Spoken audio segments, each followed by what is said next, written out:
Morning. It's good to be together. Just before we start, I have to say to Chris and Allie, what an amazing job. Like, they created this whole space. So, yeah, can we do that? Oh, my word. You know, it's so incredible. It must be a joy to work with somebody like me who just says, I have this idea. And that's all you get. Or you get some color schemes maybe. But oh my word, and then just to make it into this. And so they were down here yesterday creating this space that you see, this environment behind us. And as we get ready to go into our Easter theme, we just want to help remind all of us, we all learn differently. And we're visual learners, and we learn by reading, and we learn by seeing, and we learn by hearing, and all those types of things. But I just want to help us visually understand what we're kind of journeying through from now until Easter. So they just did an incredible job. I couldn't start without pointing that out. It just feels such a blessing to have people part of the family who can breathe life to something and sprinkle fairy dust on it and make it magical. So the thing is, she's not even in the room to hear it because she's across the road serving. So make sure when you see Chris and Allie later, you tell them thank you very much. Anyway. Good morning again. Hey, have you ever had those moments where you're you're on top of the world and things are just going really, really well, and you just kind of, you're there. I'm sitting on top of the world, and then something shifted. Being a supporter of Manchester United, that has been the story of my life for a long time. I had to get it in there anyway. Hopefully we win today. If you're a Villa fan, sorry. I'm not sad that you lost yesterday. But anyway, if we win today, we go to third, which is incredible. Okay, football references out of the window. But, in life we have these moments where things are really well, and then things change in a moment. And thinking about football, you have people who are doing really well, and they're winning a few games, and then 4 games later, the posters come out saying, sack them in the morning. We change. We're very fickle people. And I used to be in sales, and, I did very well in sales, where I used to work, and I'd be on the league tables, and everything comes out letting you know across the country where you're at, and I was usually constantly just in the top 10, top 5, and always up there. But when you're up there, there's an expectation that you will always stay up there, isn't there? And what sales are like? You're only good as your last sale, and you're doing really well, and then the next week they want to know why you're further down the league table or whatever, and you get the manager speaking to you and wanting to know what you're doing. Maybe you have a quiz at school and you did really well last week, and it's wait, I've really nailed it. And then you get another quiz the following week, and it's wait, what? How did I drop marks? What did I do? We all experience that. And even as a leader of our church, hey, one week you are just the most gifted leader. You're so incredible at building teams. The scriptures come alive when you teach. And then the next week, the same people say, you're like an evil dictator and you don't use enough scripture verses. Whatever your role is, whatever environment you're in, humankind does that, don't they? They sort of shift back and forth, and we move around a bit. And, one week it's silence, the next week it's criticism, and the next week it's praise, and the next week it's celebration. And we do that as people, don't we? Maybe on social media you've posted something and it just blew up for whatever reason. It's how did I get so many likes? How did I get so many comments? How did I get so many shares? And then the next week, nothing. And our society lives that way. We function in that way. And the world effectively is addicted to, I'm going to call it hype. We like the ups and downs. We like the noise, if you like. But hype is actually really fragile because it can easily flip from applause to attack, from celebration to criticism, from devotion to disregard. And Jesus experienced this as well. He had a moment in his life, and he had this thing, and we know it as Palm Sunday. And if you've never heard of what Palm Sunday is, what it refers to is the Sunday that Jesus came into Jerusalem. And as he came in, there was a bunch of palm branches. We'll explain those in a minute. And that's why it's known as Palm Sunday. And it took place in the last week before Jesus before Jesus had died. And it's actually written about in all four of the Gospels. And the Gospels are Matthew, Mark, Luke, and John. Matthew, Mark, and John were all eyewitnesses. So they hung out with Jesus. So they are eyewitness accounts. They wrote about what was going on at the time. Luke was not an eyewitness. He was like an investigative reporter, and he lived at the same time, but he wasn't a follower of Jesus in the little crowd, if you like, and he investigated the details and wrote about it. So we've got like three eyewitness accounts. We've got one sort of, investigative journalist type account, and all four writers record the event of Palm Sunday. All four of the eyewitnesses, all of the authors write about it. And I'm going to look at the version from Matthew, but if you're taking notes, if you want to know where it is, you can look it up and check it out. And if you don't have a Bible, we have Bibles at the back for you that you can have for free, so please grab one if you don't have one. But it's Matthew 21, it's Mark 11, it's Luke 19, and it's John 12. All four of them reference this story. But we're going to park today like in the book of Matthew, and Matthew is one of the eyewitness accounts, and Matthew tells us this. It's in Matthew 21, and from verse 1 to 3, it says, as they approached Jerusalem, as they're getting there, they're heading to the city, Jesus sent two of his disciples ahead, and he said to them, go on to the village ahead of us, and you'll find a donkey tied there with her colt, and untie them and bring them to me. And if anybody's like, hey, what are you doing taking the donkeys? Just say the Lord has need of them. And then it carries on, because this was intentional and planned. Jesus sent his followers ahead, and he specifically asked them to get a donkey. Why did he do that? And it tells us in the next sort of little bit here, it says, this took place to fulfill what was prophesied. When it means what was prophesied, it means something that was talked about before, and it's coming to pass. So this was what was talked about beforehand, before this ever happened. Thousands of years ago, this prophet Zechariah wrote this, hey, your king is coming to you, gentle and riding on a donkey. And they did as Jesus instructed. They brought the donkey and the colt. They placed their cloaks on them for Jesus to ride on. And Matthew carries on. He says, a very large crowd, a huge crowd was there. And they spread their cloaks on the road. And if you didn't have a cloak, other people were cutting palm branches.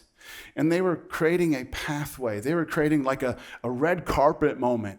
They didn't have red carpet back then. So you took off your cloak and you cut off these palm branches. And that's why it's called Palm Sunday. And they're laying them on the road and making a path, making a way for Jesus to come through, riding in on the donkey.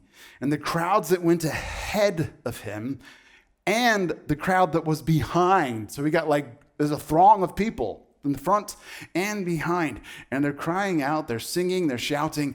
And this is what they're saying. Hosanna to the Son of David. Blessed is he who comes in the name of the Lord. And when Jesus entered Jerusalem, the whole city is like,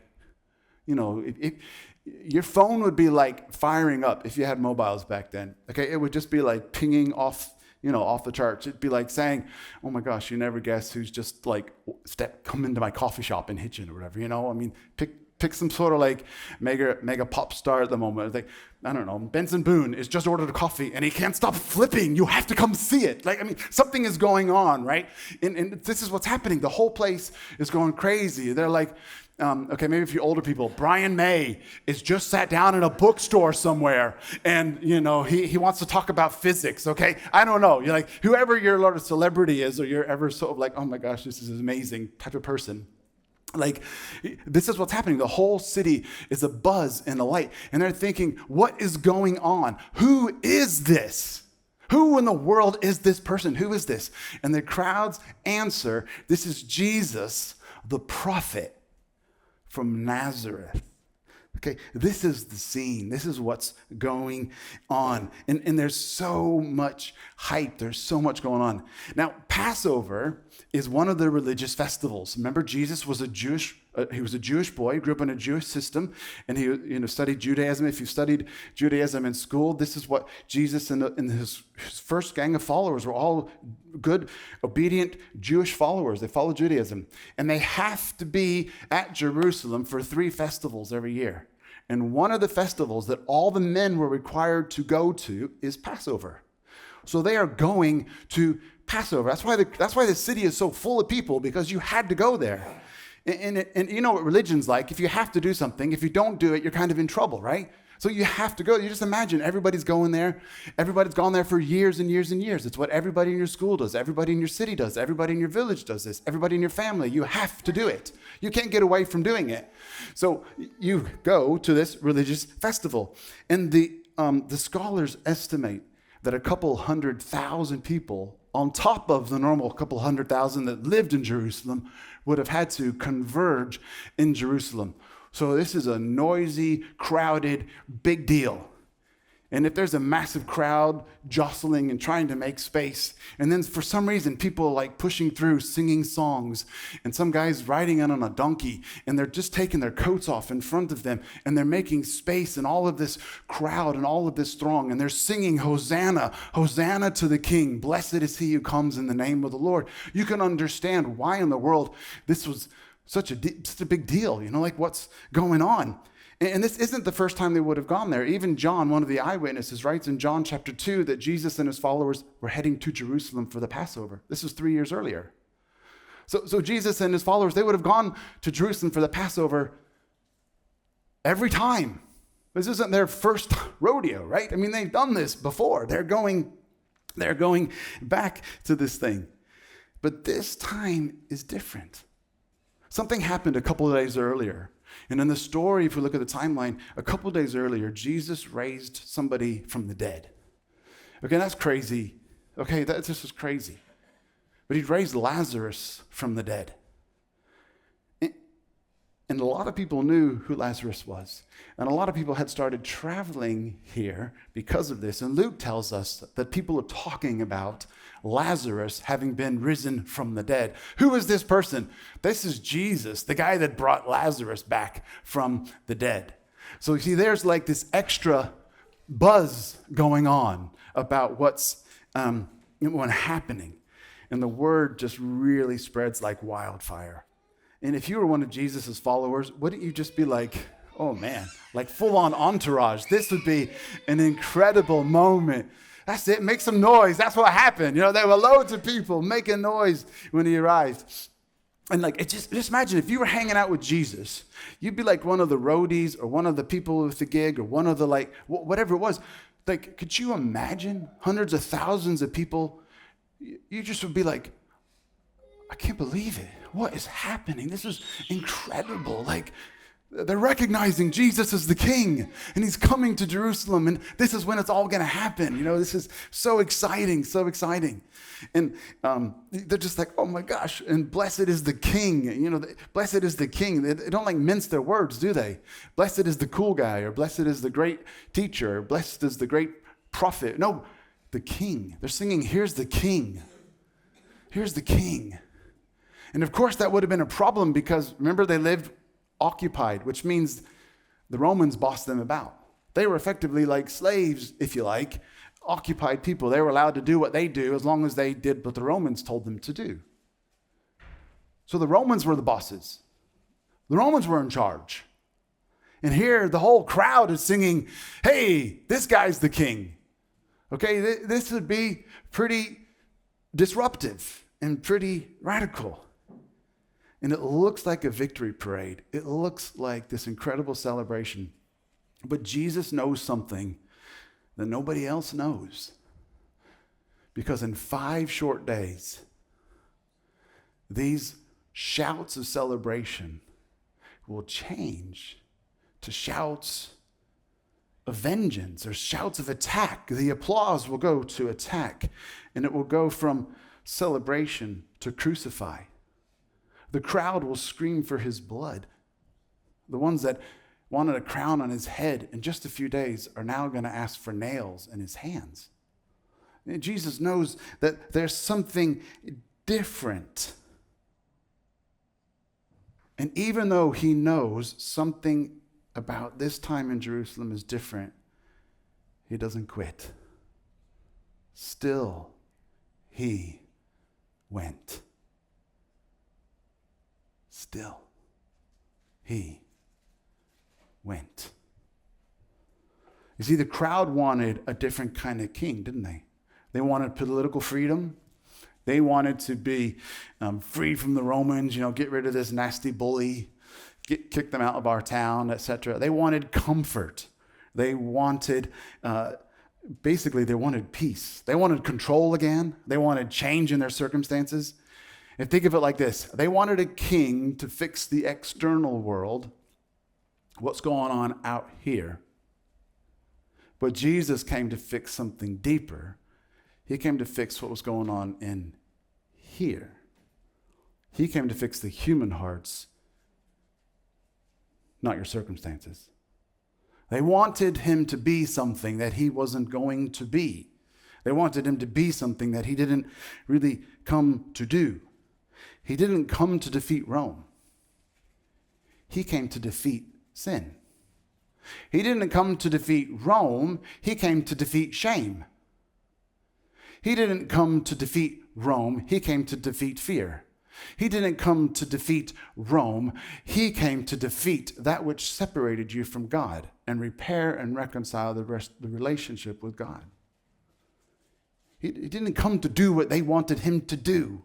He came to do something else. And when they realized he wasn't who they wanted him to be, they drifted, didn't they? Their hearts drifted. And before we judge the crowd, let's be really honest, because that's what we do.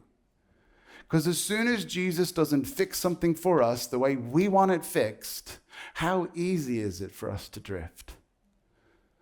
We didn't get the healing we wanted.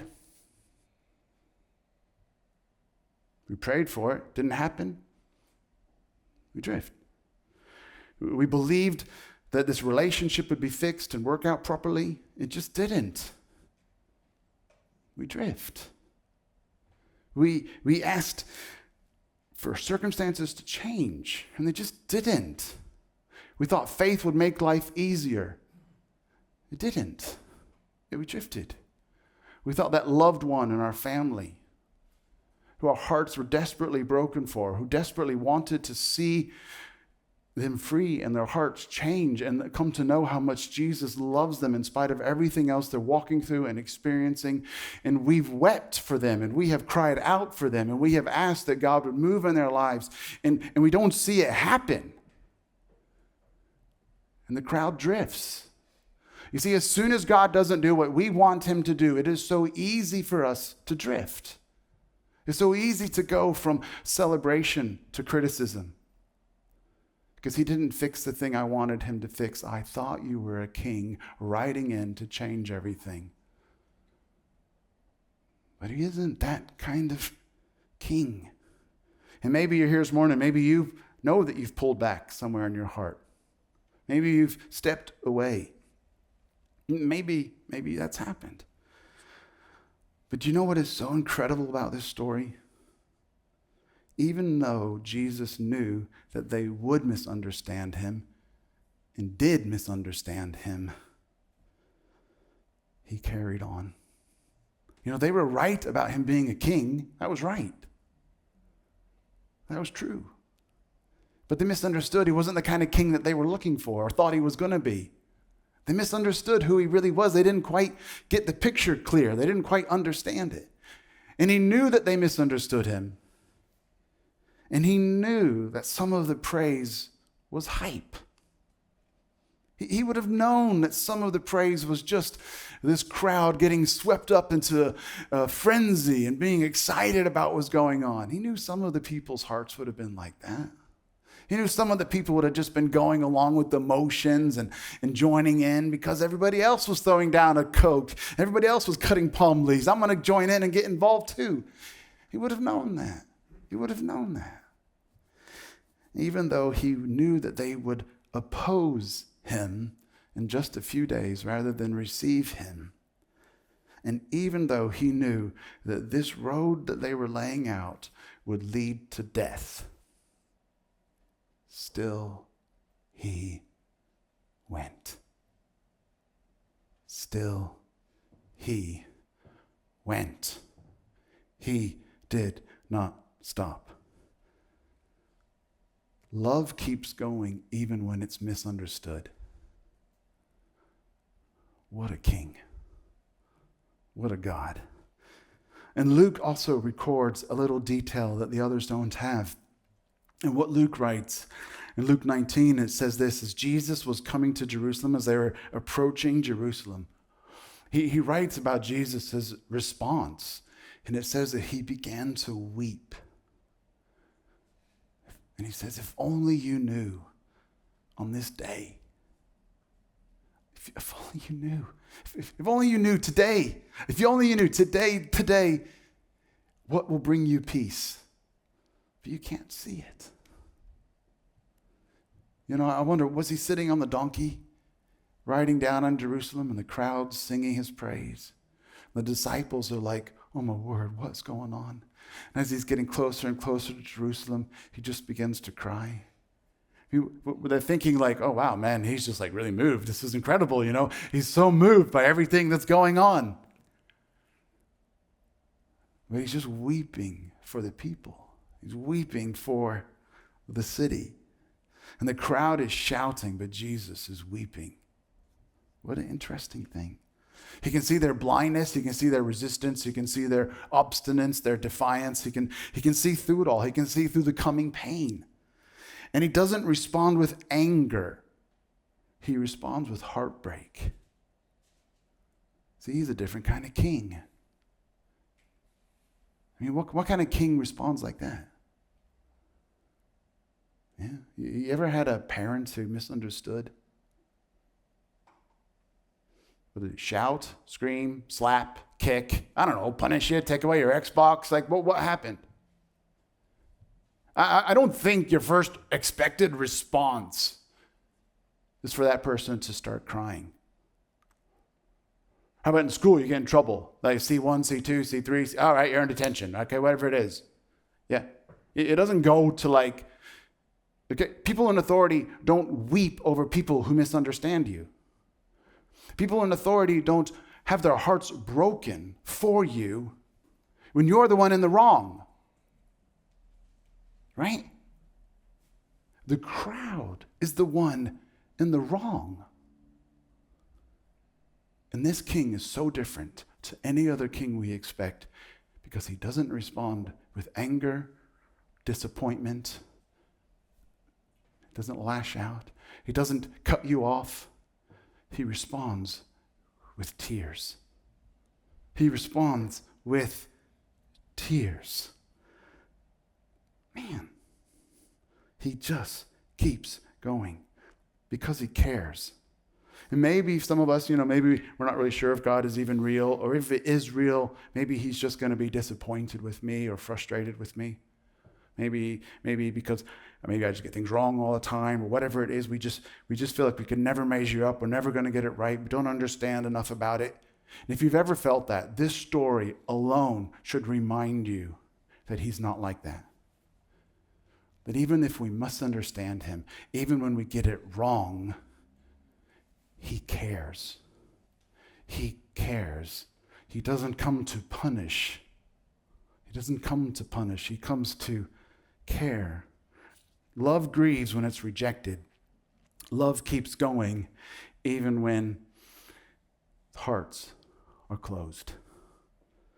We're going to get ready to start wrapping up the service now, but here's the tension. At what point would you have turned the donkey around? At what point, if you were in that position, I'd be like, yeah, I think I'm just gonna go this way, everybody. Like, yeah, I know where this road is going. I know what's happening here. I'm just gonna at what point would we have turned the other way? Like, Jesus, come on, man. Why did you get a donkey? Why? People would have seen that he had a donkey. They made the connection because of this prophecy, because of this thing that had been spoken about him. Your king will come riding on a donkey. Why did you pick the Passover festival? Why did you pick a moment when there's so many people here? Why did you do it in these circumstances? Why did you come down this path and through this gate? And why have you done it in this way when everybody's going to see you? Why are you making a scene? Why don't you just slip in the side door, get a different robe on and just shift in sideways where nobody can see you. You see, the story is intentional. And we're going to be looking at this every single week over all the way in the run up to Easter, that Jesus did this stuff on purpose. It's not an accident. It's on purpose. For some reason, he chose this road, but didn't have to. He chose to give everything for you, but he didn't have to. He chose this road. He rides towards betrayal. He rides into the face of humiliation. He rides towards death. And still he went. Still he went. He kept going. And when the cheers fade, and when the faith becomes fragile, and when expectations collapse, he still carries on because his love for you will never let him quit. He will never, ever, ever, ever, ever, ever, ever, ever, ever, ever stop loving you. He can't. It's impossible. Why? Because it's who he is. He is love. He isn't threatened by our questions. He rides towards rejection even though he knows he will be rejected. He still reaches out for you even when you say no to him. He still leans in even when you misunderstand him. He still extends himself. He still goes into the midst of it even when you disregard it, oppose it, attack it, and want to get rid of it and try to shut him up. He still goes. He cannot stop. He cannot stop. He will never, ever, ever, ever, ever, ever, ever, ever, ever, ever stop loving you. He cannot stop. It's impossible. And he didn't keep going because the road was easy. He didn't keep going because everything was just all smooth sailing. He did it because God so loved the world that he gave his one and only Son. This is who he is.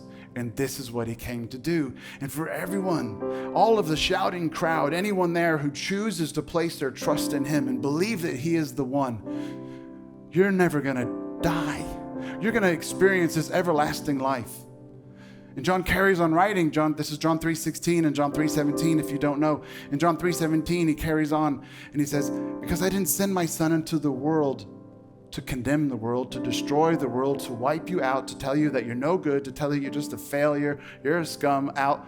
No, I didn't send my Son into the world to condemn the world. I sent my Son into the world to redeem, to rescue, to restore, to save the world. The word save is the Latin word that means salvage. And when you salvage something, you put it back together. You make it better than what it was. You take that which someone else has thrown away and you salvage it, you repair it, you restore it, you reconcile it. I sent my Son into the world not to condemn the world, but to salvage the world. He rides this road not because it's easy, but because it's who he is. God so loved the world that he gave his one and only Son, that whoever believes in him will never die. You're going to experience a life unlike any other life. And I sent my Son not to condemn the world, but to rescue and salvage the world. This is who he is. And Palm Sunday reminds us that Jesus is not a king of hype, but a king of steadfast, faithful, never-ending, never-changing love. We serve a king who is not swayed by our swaying emotions. We serve a king who is faithful and reliable and dependable and steadfast. No matter what is going on in our circumstances, he is faithful. He is consistent. He is steady. The crowd's praise was loud, but it was fragile. His love was strong and unbreakable. They wanted someone to change their circumstances, but he came to change their hearts. They wanted a crown, but he embraced a cross. And even knowing the cheers would fade and that the nails were coming, still he went. So here's my prayer. Here's my hope for us all. That as we reflect on Palm Sunday, we walk away from here realizing that Jesus doesn't love us because we praise him loudly. He loves you because that's who he is. He loves you because he is love. He doesn't love you because you always get it right. He loves you because he is love. He doesn't love you because you never make mistakes. He loves you because he is love. He doesn't love you because you're always kind to your brother or your sister. He loves you because he is love. He doesn't love you because you always do everything the right way at the right time. He loves you because he is love. That's my hope. That's my prayer. That this story, this crazy story of a man on a donkey reminds us that he's a totally different kind of king. And in spite of our misunderstandings, he still loves us. That's not hype. That's grace. It's not hype. It's grace. And therefore, he is the king that we can place our trust in. He is the king I can trust. If he can love that way, that's somebody I can trust. So can I pray for us all? God, Father, I just confess sometimes we are like the crowd. We can praise you when it feels good, and we can drift when it becomes confusing. Sometimes we find it easier to celebrate when you meet all of our expectations, and we struggle when you don't. But you're fragile like us. You break like us. You weep and you understand. But God, you are also steady. You are strong. You are good. Thank you for riding into Jerusalem, even though you knew where that road was headed. Thank you for loving us even when we misunderstand you. Thank you. And God, I just pray for anyone here who's carrying disappointment, that you meet them with your peace. God, for anyone wrestling with doubt, meet them with your patience. God, for anyone struggling with insecurity, just meet them with your grace and your love. And for all of us who might have stepped back, draw us close again. Teach us to trust you, not as the king we want, but as the king that we need. And I ask that you would open our eyes and open our hearts so that we could see today. Today is the day when you bring your peace. God, they didn't recognize that today was the day for them, but let it be the day for us.